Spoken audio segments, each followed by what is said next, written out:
In the autumn of 2021, a bow hunter named Moth was moving through a drainage east of Cody, Wyoming, in the pre-dawn darkness when a grizzly bear hit him from behind, with a force he later described as feeling like being struck by a vehicle.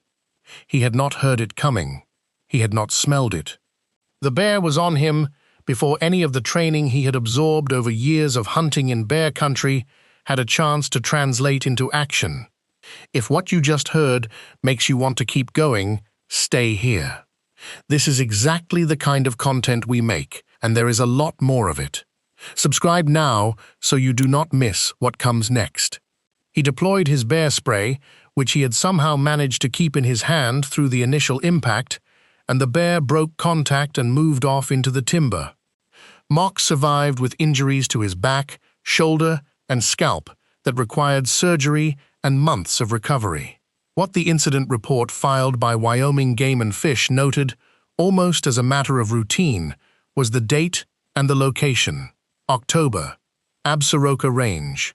The kind of notation that appears in the margin of a much longer story. If you have spent any serious time reading incident reports from the greater Yellowstone ecosystem over the last 2 decades, you already know why the date matters. If you have not, you are about to understand something that changes the way you read every grizzly bear encounter story you have ever encountered. The date is not incidental. The date is the signal. Autumn, in the greater Yellowstone ecosystem, is not simply a season. It is a biological event of a specific kind and intensity, and what 20 years of documented incident records reveal about what happens to grizzly bears during that event, and specifically about what happens to their relationship to human beings during that event, is a story that the standard bear safety briefings and the wildlife pamphlets handed out at park entrance stations have not fully told. This script is that story. Stay until the end, because the mechanism at the center of it is more intricate and more consequential than most coverage of bear aggression has communicated. And if you spend time in grizzly country, understanding it may matter more than almost anything else you know about these animals. And if this kind of deep, evidence-based examination of the natural world and the dangerous edges of it is something you want more of, subscribe now. There is a great deal more where this is coming from. The greater Yellowstone ecosystem is one of the last, nearly intact large mammal ecosystems in the temperate world. It spans approximately 22 million acres across Wyoming, Montana, and Idaho, centered on Yellowstone National Park, but extending far beyond the park's borders, into national forests, wilderness areas, Bureau of Land Management lands, and private ranches. It contains the largest concentration of mammals in the lower 48 states.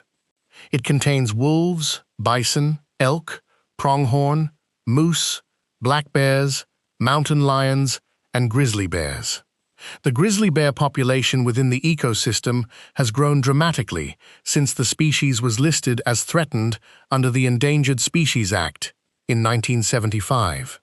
In 1975, the population was estimated at somewhere between 136 and 312 individuals. The current estimate, produced by the Interagency Grizzly Bear Study Team, using a combination of DNA hair snaring, camera trapping, and mortality-adjusted modeling, places the population at approximately 700 to 1,000 animals, depending on the method and the year. Some independent researchers believe the true number is higher. The population has grown. Its range has expanded. The bears are present in drainages and mountain ranges where they had not been documented for generations. The edges of grizzly country are moving outward, and the human communities, ranches, hunting camps, and recreation areas that those edges are moving into were not built or managed with grizzly bears in mind. The incident record over the last 20 years reflects this expansion. The total number of grizzly bear conflicts with humans in the greater Yellowstone ecosystem, including property damage, livestock depredation, close encounters, and physical attacks has increased in a trend that is statistically robust and not explained by reporting improvements alone. People have not simply gotten better at filing reports. The encounters are happening more often, in more places, and involving bears that increasingly do not match the historical profile of conflict animals. Older male bears, in poor condition, had historically been overrepresented in conflict incidents. What the more recent data shows is a broader distribution across age classes, sex classes, and condition states, which suggests that the behavioral conditions driving conflict are more pervasive than they were when conflicts were dominated by a specific demographic subset of the population. Within this expanded and more complex conflict picture, the autumn signal is the most consistent and the most interpretively important finding in 2 decades of records. When Wyoming Game and Fish, Montana Fish, Wildlife and Parks, and the National Park Service incident data are aggregated and analyzed by month, the pattern that emerges is unmistakable. Grizzly bear incidents involving aggressive behavior toward humans do not distribute evenly across the active season, which runs from roughly March or April through October or November, depending on elevation and conditions. They cluster. They cluster in spring, which makes intuitive sense, and has been discussed extensively in bear safety literature because it corresponds to emergence from denning in a nutritionally depleted state. And they cluster in autumn. The autumn clustering is more pronounced. It begins in late August and builds through September and October. In some years, the October numbers for aggressive encounters in the greater Yellowstone ecosystem exceed those of any other month. In those same years, the bears involved are not, as a rule, nutritionally depleted, injured, or in the compromised physical condition that has historically been associated with elevated aggression. They are often in excellent condition. They are fat, they are healthy, and they are, by multiple behavioral measures that field researchers have documented across 2 decades of observation, operating in a fundamentally different psychological and physiological mode than the bears that move through the same landscape in June or July. Understanding why requires understanding hyperphagia, and understanding hyperphagia requires setting aside the casual way the word gets used in wildlife documentaries and thinking carefully about what it actually represents at the level of the animal's neurobiology, endocrinology, and behavior. Hyperphagia is not a behavior. It is a physiological state. It is a state of neurologically driven, compulsive feeding that is triggered in bears by specific hormonal and environmental cues as the days shorten in late summer and early autumn. The state is not voluntary. It is not a choice the bear makes the way a human decides to eat a larger meal. It is the expression of a deeply conserved evolutionary program that has been selected for over millions of years, because bears that successfully completed hyperphagia survived winters and reproduced, and bears that did not were more likely to die. The program is ancient, it is powerful, and when it is running, it changes the bear's relationship to almost everything in its environment, including humans. The caloric mathematics of bear hibernation are the foundation on which everything else in this story rests. A grizzly bear preparing for hibernation needs to accumulate between 20,000 and 35,000 calories per day during the peak of hyperphagia. That number is not a misprint. It is the documented caloric intake rate required for a bear to gain the fat mass necessary to survive a winter den period of 4 to 7 months without eating, drinking, urinating, or defecating, while a pregnant female gestates, births, and nurses cubs that will emerge from the den in spring. The fat mass that represents the difference between surviving the winter and dying in the den must be built, starting from a summer baseline, across a window that is biologically determined and non-negotiable. The window is approximately 8 to 12 weeks. Within that window, the bear must accomplish a fat accumulation task that is, by any reasonable measure, one of the most extraordinary physiological achievements in the mammalian world. A grizzly bear at peak hyperphagia is a different animal from a grizzly bear in June, not metaphorically, but literally, in terms of the hormonal and neurological state it is operating in, the motivational priorities that dominate its behavior, and the cost-benefit calculations it makes in response to perceived threats and opportunities. The specific food resources that drive hyperphagia in the greater Yellowstone ecosystem are the key to understanding why the autumn aggression signal is geographically and temporally structured the way it is. Grizzly bears in the ecosystem are omnivores with diets that are overwhelmingly plant-based during most of the active season. Grasses, sedges, roots, tubers, insects, and carrion constitute the majority of caloric intake from spring emergence through midsummer. The caloric density of these foods is relatively low. A bear eating grass and digging yampa roots is working hard for a modest caloric return.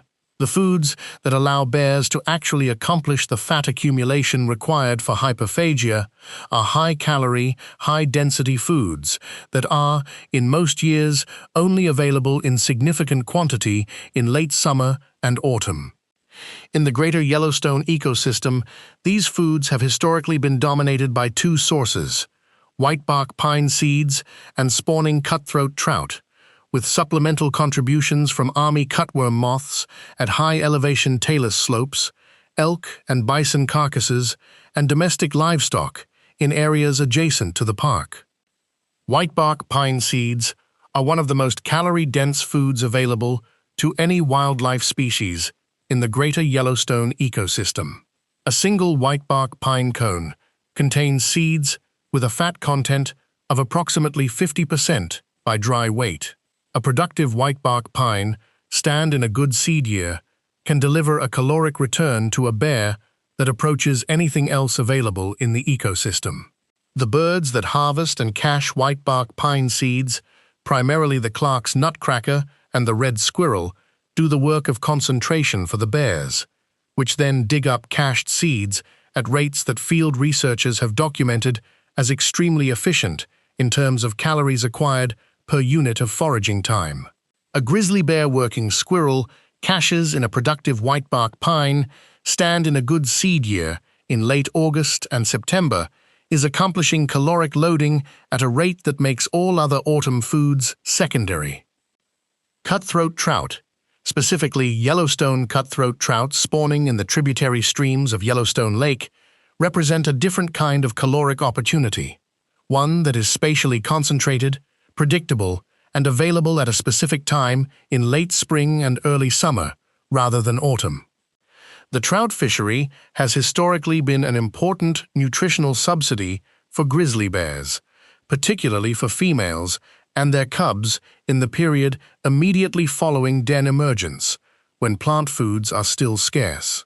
The collapse of the Yellowstone lake cutthroat population, driven by the illegal introduction of lake trout, which prey on juvenile cutthroat in the deep water where bears cannot access them, represents one of the most consequential ecological changes to grizzly bear nutrition in the greater Yellowstone ecosystem over the last 30 years. The trout subsidy has not disappeared entirely, but it has declined dramatically from historical levels, and bears that historically met a significant portion of their early season nutritional needs from trout have had to compensate by expanding their foraging effort and range. The whitebark pine situation is more severe and more directly connected to the autumn aggression signal than almost any other single factor in the 20-year record. Whitebark pine, a high-elevation, five-needled pine species that is the ecological keystone of the subalpine zone across much of the greater Yellowstone ecosystem, is dying.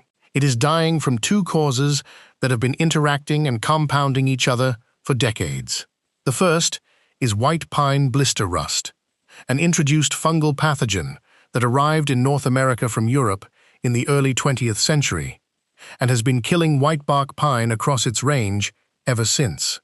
Blister rust kills whitebark pine at rates that vary by elevation and local climate, but that, in affected stands, can exceed 70% of mature trees over a period of decades.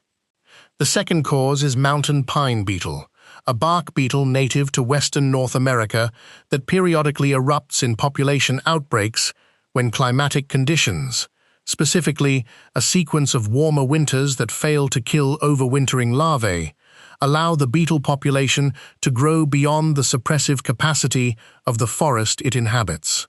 The bark beetle outbreak that moved through the greater Yellowstone ecosystem beginning in the early 2000s was the largest and most geographically extensive in the recorded history of the region. It killed whitebark pine at high elevations that had historically been cold enough to suppress beetle population growth. The combined effect of blister rust and mountain pine beetle on the whitebark pine stands of the greater Yellowstone ecosystem has been catastrophic by any ecological measure. The United States Fish and Wildlife Service listed whitebark pine as a candidate species for Endangered Species Act protection in 2011, citing mortality rates from the combined stressors that had eliminated viable populations across much of the species range. For grizzly bears, the collapse of the whitebark pine seed crop means that the high-calorie, high-density autumn food source that historically anchored their hyperphagia caloric loading strategy is no longer reliably available. In years when the surviving whitebark pines produce a significant cone crop, bears move to high elevation and exploit the resource as their ancestors did. In years when the crop fails, or in areas where the stands have been too severely reduced by rust and beetle mortality to produce meaningful seed quantities, bears face the hyperphagic imperative with a reduced or absent primary food source. They do not stop eating. They cannot stop eating. The physiological drive is non-negotiable. What they do is expand. They move lower in elevation. They move into drainages and terrain that their mothers never used for autumn foraging. They push into areas where alternative caloric sources are available, and the caloric sources that are available at lower elevations in the greater Yellowstone ecosystem landscape during autumn include agricultural fields, orchards, livestock operations, hunting camps, and the concentrations of ungulate carcasses left by elk hunters. The shift in autumn foraging distribution that the whitebark pine decline has driven over the last 20 years is one of the most clearly documented findings in the two-decade record, and it is the foundational mechanism from which most of the autumn aggression pattern derives. The hunting season overlap is the element of this picture that Wyoming and Montana wildlife managers have been tracking most closely, and that produces the most direct and dangerous collision between the bear's autumn behavioral state and human activity in the ecosystem. The elk hunting seasons in Wyoming, Montana, and Idaho open in September and run through November, with archery seasons beginning even earlier in some units. The temporal overlap between peak grizzly hyperphagia and the elk hunting season in the greater Yellowstone ecosystem is therefore nearly complete. Hunters move through the same drainages, ridgelines, and valley bottoms that bears are using with maximum intensity during exactly the period when bears are the most food-motivated, the least tolerant of competition, and the most likely to treat a conflict as a resource contest rather than a threat to be avoided. The conflict dynamic this produces is unlike almost any other human-bear encounter scenario, and it deserves to be understood in its specific terms rather than lumped into the general category of bear attacks. When a hunter kills an elk and the bear finds the gut pile or the cached carcass, what is happening from the bear's perspective is not an encounter with a human. It is a resource contest over a high-calorie, critical season food source. The bear is in a neurological state of food-seeking urgency that is not comparable to its summer baseline. The food it has found represents, depending on the size of the elk and the number of edible pounds remaining, a caloric windfall in the range of hundreds of thousands of calories, at a moment when its entire physiological being is organized around caloric acquisition. The human presence at or near that resource is a threat to the resource, not primarily a threat to the bear.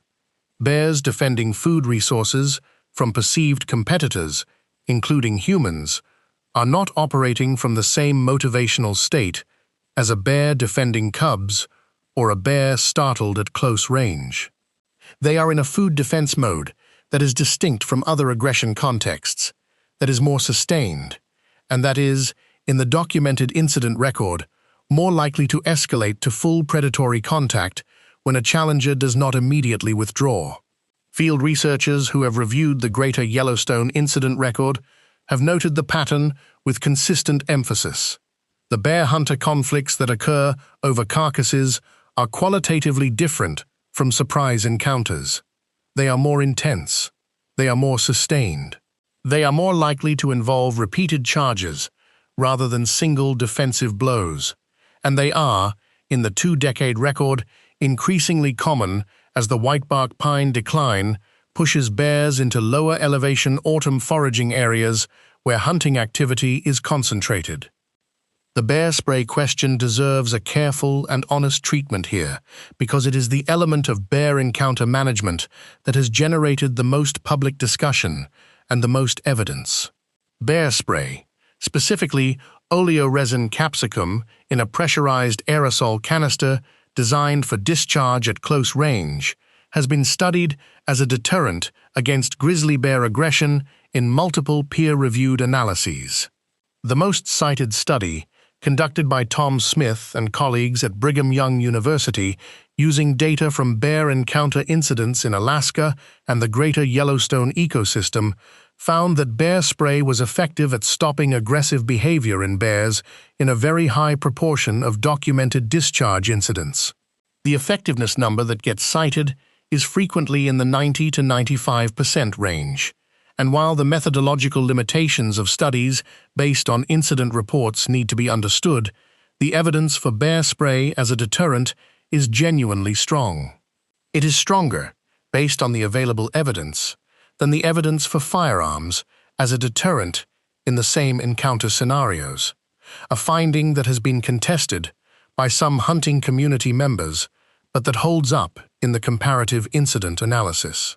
A firearm requires precise shot placement under conditions of extreme stress against a moving target at close range. Bear spray creates a chemical barrier that an attacking bear must pass through, and that triggers sensory pain and disorientation that interrupts the charge in a way that does not require marksmanship. What the bear spray discussion in the context of autumn encounters and hunter-bear conflicts reveals, however, is a gap between the deterrent's effectiveness in the conditions it was designed for and the conditions of its increasingly common use. Bear spray works best when deployed proactively, in advance of contact, with the canister in the user's hand and the user in a position to create a cloud that the approaching bear encounters at a distance of approximately 20 to 30 feet. In surprise encounters at close range, in terrain where visibility is limited, or in situations where the user is physically occupied, carrying a pack frame with a quartered elk, for example, or crouched at a carcass engaged in field butchering, the gap between the conditions for optimal spray deployment and the conditions of the actual encounter becomes significant.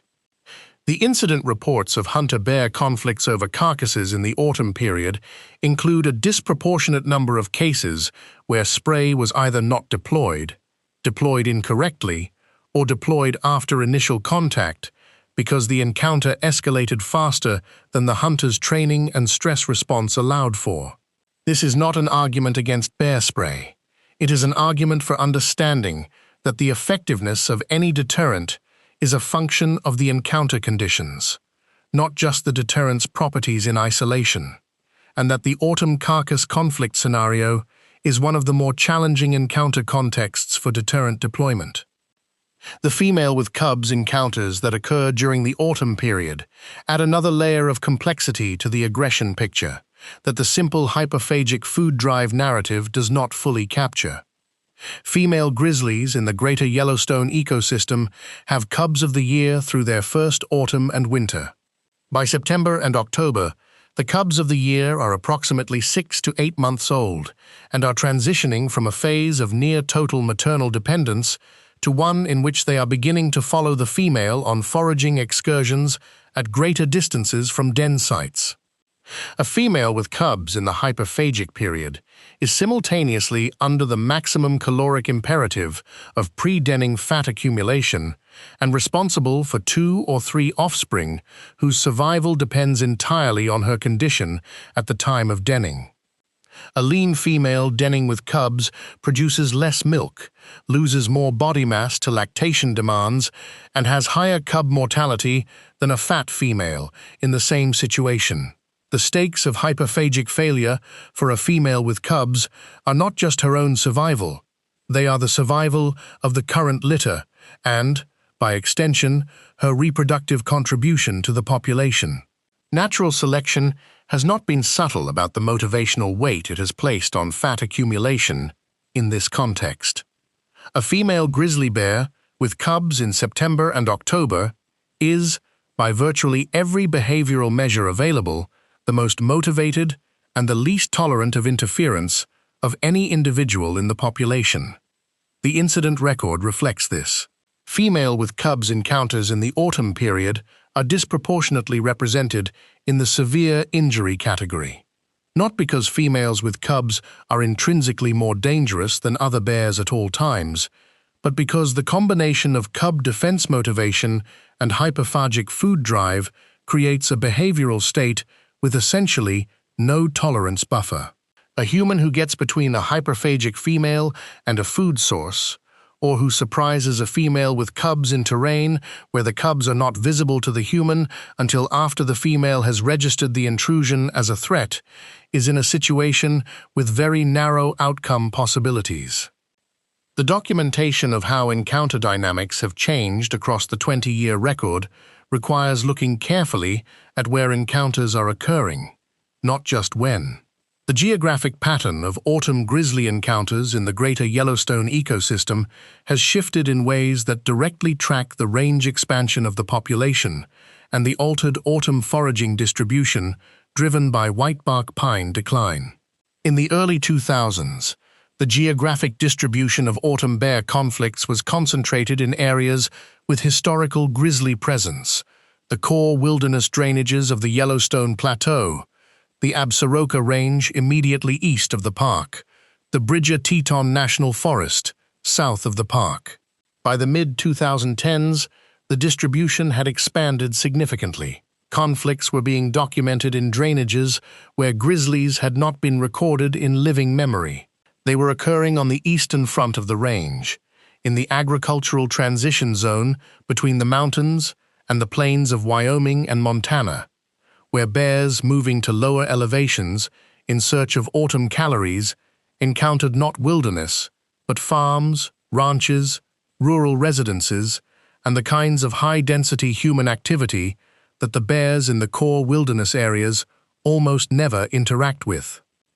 Bears that had never encountered a building, a grain bin, a bee yard, or a road with vehicle traffic were encountering all of these things simultaneously during a period when their behavioral state was at its most food-focused and least cautious. The habituation dynamic that drives the human mountain lion conflict in suburban California has a parallel in the expanding edge of Grizzly Range in the greater Yellowstone ecosystem.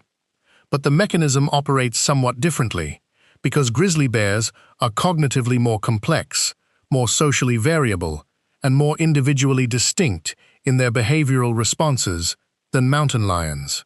Individual grizzly bears vary enormously in their propensity for human proximity. Some bears in the greater Yellowstone ecosystem have spent their lives moving through heavily trafficked areas of Yellowstone National Park, eating roadside vegetation alongside hundreds of tourists stopped on the road shoulder, and have never displayed aggressive behavior toward humans in thousands of documented observations. Others, in less trafficked terrain with less human exposure, have responded to human encounter at distances that would not concern the park-conditioned animals with immediate and intense aggression. The difference is partly individual temperament, partly learning history, and partly the context of the encounter. What the 20-year record suggests about the edge expansion bears, the individuals moving into new territory on the eastern and southern margins of the ecosystem, is that they do not have the learning history of the park bears. They have not been desensitized to human presence. They have not been repeatedly encountered by humans without negative consequence in a way that would reduce their reactive distance and behavioral wariness. They are encountering humans for the first time in unfamiliar terrain during the most behaviorally charged season of the year. The outcomes that cluster in this demographic and geographic category are among the most severe in the 20-year record. The year 2018 is worth examining specifically because it represents the convergence of multiple factors in the autumn aggression picture that the preceding analysis has been describing. It was a year of near-total whitebark pine seed crop failure in the greater Yellowstone ecosystem. The interagency grizzly bear study team's annual report for that year noted that the combination of a late spring frost that damaged blossoms on the surviving trees and a summer with drought conditions in the high elevation zones produced one of the worst whitebark pine seed crops in the study record. Bears that would normally have moved to high elevation in late August and September found nothing there. They came back down. The lower elevation areas of the ecosystem and the agricultural transition zones on the range margins experienced bear conflict levels in September and October of 2018 that were, by the count in the state and federal incident databases, among the highest recorded. Wyoming Game and Fish documented more human-bear incidents in those 2 months than in any comparable 2-month period in the previous decade. Montana Fish, Wildlife and Parks reported similar patterns on the northern margins of the ecosystem. The National Park Service incident log for Yellowstone and Grand Teton National Parks showed elevated numbers of close encounters and encounters involving food defense behavior in the backcountry. And the hunting season, which overlapped with all of this, produced a series of incidents in the Shoshone National Forest and the Bridger Teton National Forest involving hunters and bears over carcasses that resulted in multiple injuries, at least one of which was severe enough to require airlift to a trauma center. The pattern that 2018 represented was not unique to that year. It was an intensified version of a pattern visible in every year with below-average whitebark pine production in the preceding 2 decades. The correlation between whitebark pine cone crop failure and autumn human-bear conflict frequency in the greater Yellowstone ecosystem is one of the most robust findings in the incident analysis, and it has been documented in peer-reviewed publications by researchers affiliated with the interagency Grizzly Bear Study Team, the University of Wyoming, and Montana State University. The correlation is not perfect, because cone crop failure is not the only variable operating, but it is strong enough that researchers have explored using it as a predictive tool for conflict management. In theory, a season forecast that accurately predicted whitebark pine cone crop failure could allow wildlife managers to pre-position conflict prevention resources, increase public warnings about elevated conflict risk in specific areas, and prepare law enforcement and ranger staff for a higher incident load. The practical implementation of this approach has been limited by funding constraints and by the inherent uncertainty in cone crop prediction. But the conceptual framework is sound and represents exactly the kind of evidence-based adaptive management that the 20-year data record enables. The army cutworm moth aggregations that represent a third major autumn caloric resource for greater Yellowstone grizzly bears add another dimension to the spatial and temporal structure of the autumn conflict picture. Army cutworm moths, which migrate from the agricultural plains of eastern Colorado, Wyoming, and Montana to high-elevation talus slopes in the Rocky Mountains to estivate during summer, represent an extraordinarily calorie-dense food source when bears can access them. A single moth contains a fat content of approximately 72% by dry weight, and a bear foraging in a productive moth aggregation on a high-elevation talus slope can consume an estimated 40,000 or more moths per day. The caloric return from a productive moth site is competitive with whitebark pine seed caching, and bears in years with good moth aggregations and poor whitebark pine crops show behavioral flexibility in shifting their high-elevation foraging effort from seed caching to moth foraging. The moth sites are, however, geographically specific and not uniformly distributed across the ecosystem. Not all bears have access to productive moth sites, and the moth aggregations, because they occur at elevations above treeline, are frequented not only by bears, but by hikers, backpackers, and the kind of off-trail wilderness users who seek exactly the remote, high-country terrain where moths and bears overlap in late summer. The encounter context at high-elevation moth foraging sites is distinct from the carcass conflicts in the hunting drainages, but the bears involved are in the same hyperphagic state, with the same food defense motivation and the same reduced tolerance for disturbance. And the encounters documented at these sites over the 20-year record include a significant number of aggressive responses to human approach that would not have been predicted by the bear's behavior in the same terrain in June. The research on sensory processing and alarm thresholds in hyperphagic bears is less developed than the foraging ecology literature, but what exists is important for understanding the mechanism of why the same bear in the same terrain is behaviorally different in October than in June.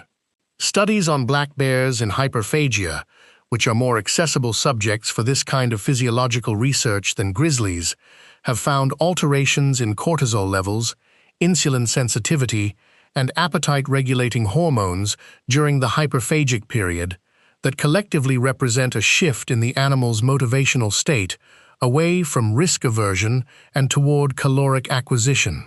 The bears in these studies are more persistent in the face of deterrence, more willing to approach novel and potentially threatening stimuli if those stimuli are associated with food, and less responsive to aversive conditioning that would modify their behavior outside the hyperphagic window. The implication for grizzly bear behavior, while requiring direct study rather than interspecies extrapolation, is consistent with what the field incident record shows.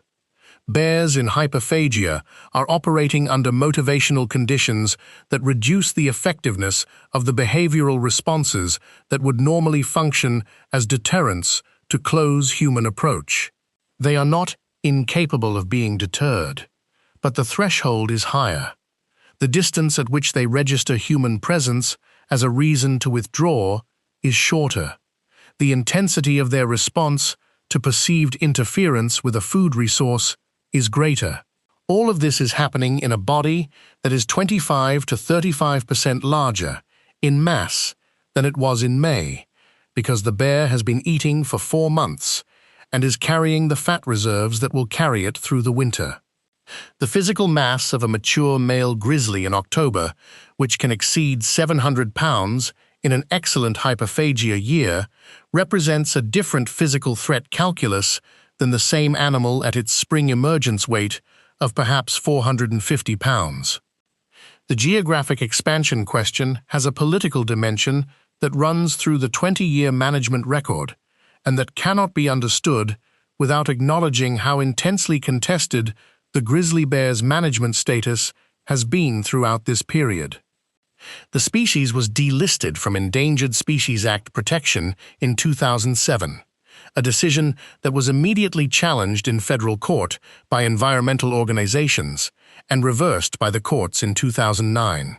It was delisted again in 2017, and that delisting was again challenged in federal court and reversed in 2018.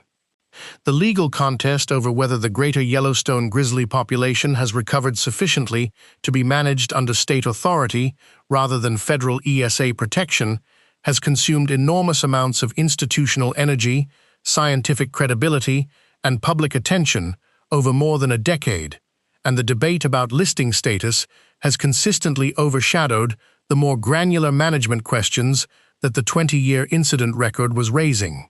While agencies and advocates debated whether the population had recovered, the behavioral and spatial dynamics of that population were producing a conflict pattern that neither the recovery narrative nor the continued protection narrative was well positioned to address honestly. The recovery narrative needed the population expansion to be unambiguously positive, which made the conflict increase that accompanied it awkward to communicate. The continued protection narrative needed the population to be vulnerable, which made acknowledging the behavioral changes associated with the population operating at or above the ecosystem's carrying capacity for grizzly bears equally awkward. The carrying capacity question is the one that ecologists within the management system have raised most carefully, and that public communication has handled most delicately. Carrying capacity for a large omnivore like the grizzly bear, in a specific ecosystem, is not a fixed number. It is a function of the availability and quality of food resources, the spatial distribution of those resources across the landscape, and the social dynamics of the population's use of the available habitat.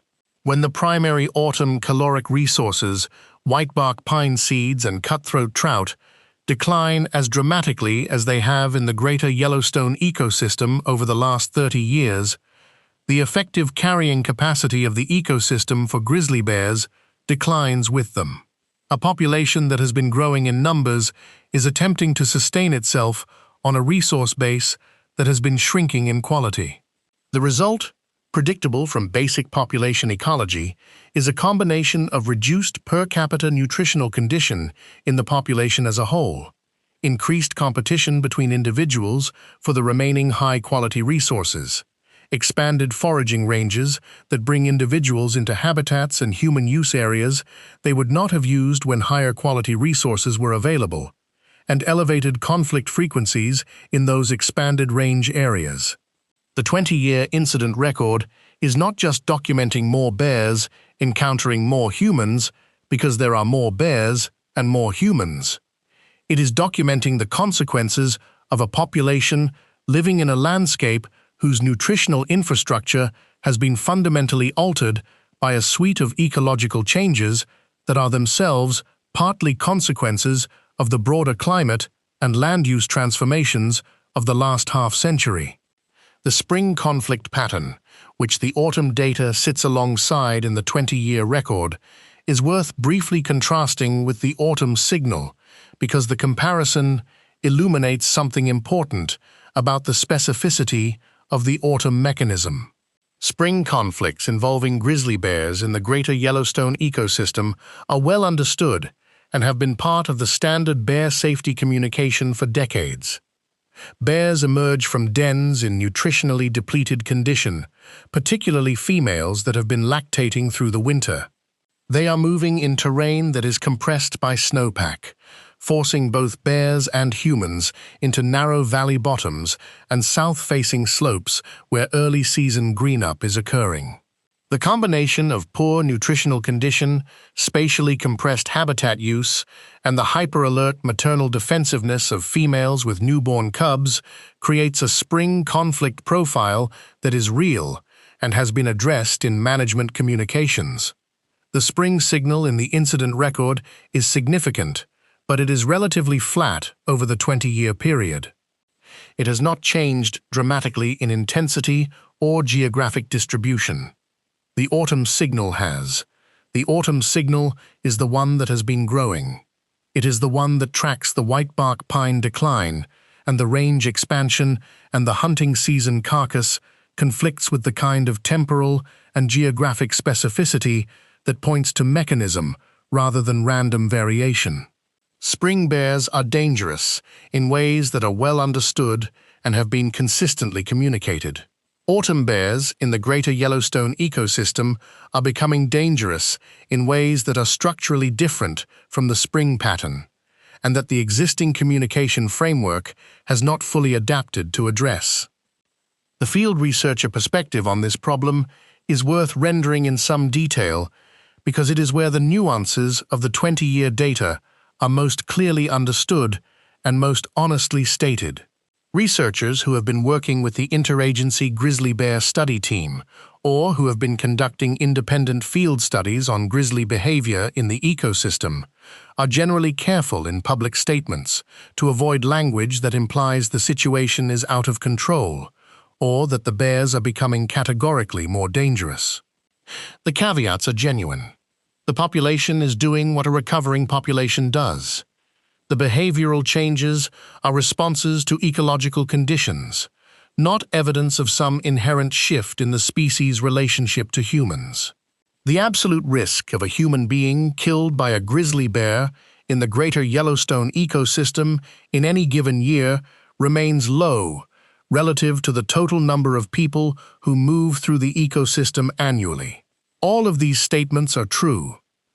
What the same researchers say in less guarded contexts, in peer-reviewed papers, and in conversations at professional conferences is that the combination of whitebark pine decline, range expansion into the human use matrix, and the hunting season carcass conflict dynamic is producing a conflict pattern with a direction and a mechanism that careful management can address, but that wishful thinking cannot.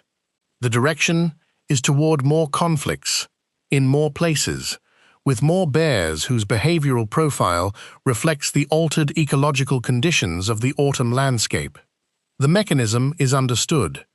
The question is whether the management infrastructure can respond to it with the honesty and the adaptive capacity that the evidence demands. The recommendations that emerge from the 20-year analysis are not revolutionary in their individual components. They are, however, collectively more demanding than the standard bear safety guidance that most people entering grizzly country have encountered. Carrying bear spray is the foundation.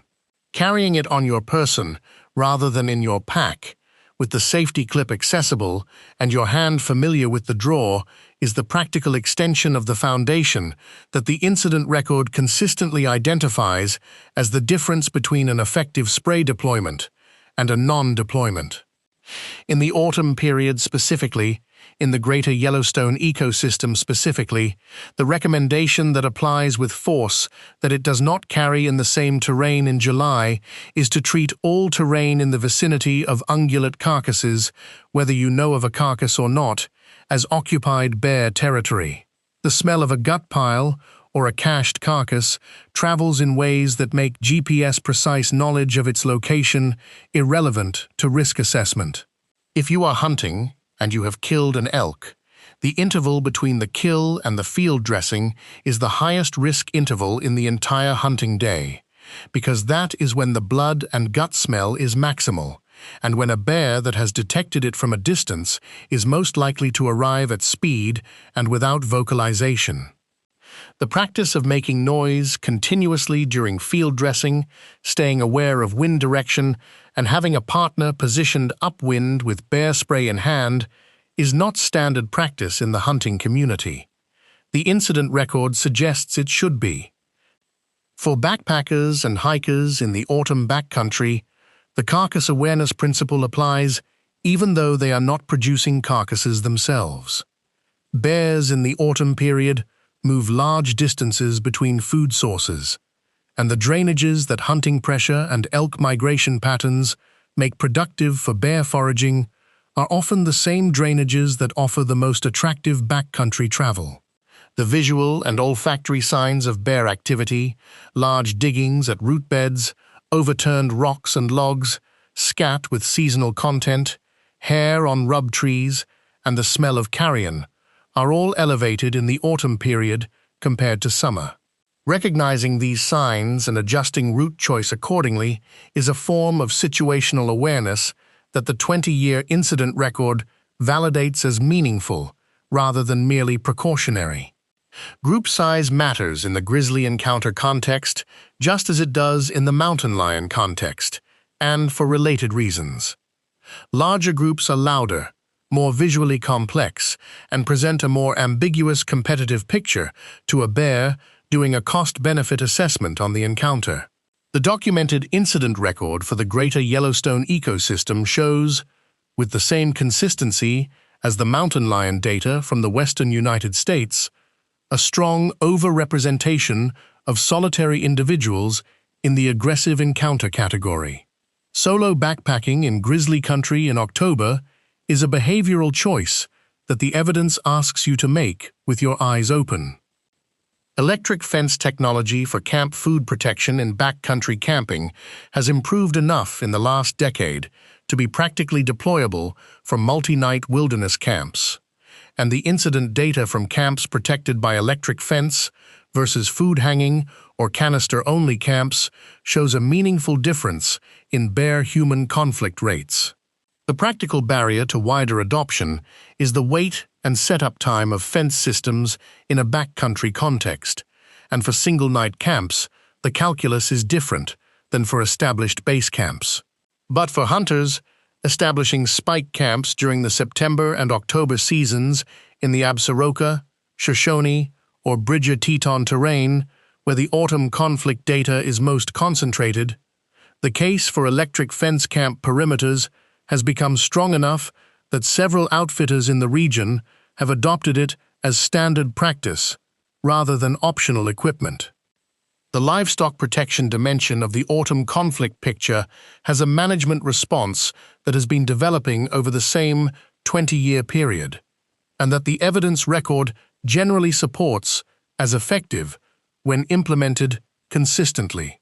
Range riders, non-lethal deterrents including livestock protection dogs and flag lines, modified grazing schedules that move livestock out of high-conflict drainages during peak bear activity, and proactive carcass removal programs that reduce the attractant footprint in active grazing areas have all been documented as reducing livestock depredation incidents and, by extension, the conflict escalation that follows when bears have been rewarded with livestock kills and conditioned to view the ranching landscape as a food source. The funding and implementation of these programs is uneven across the landscape and has been a persistent friction point in the relationship between ranching communities and the wildlife management agencies responsible for grizzly bear management. The compensation programs for livestock losses to grizzly bears exist in Wyoming and Montana and represent an important component of the conflict management framework. But compensation does not address the behavioral conditioning that a livestock kill produces.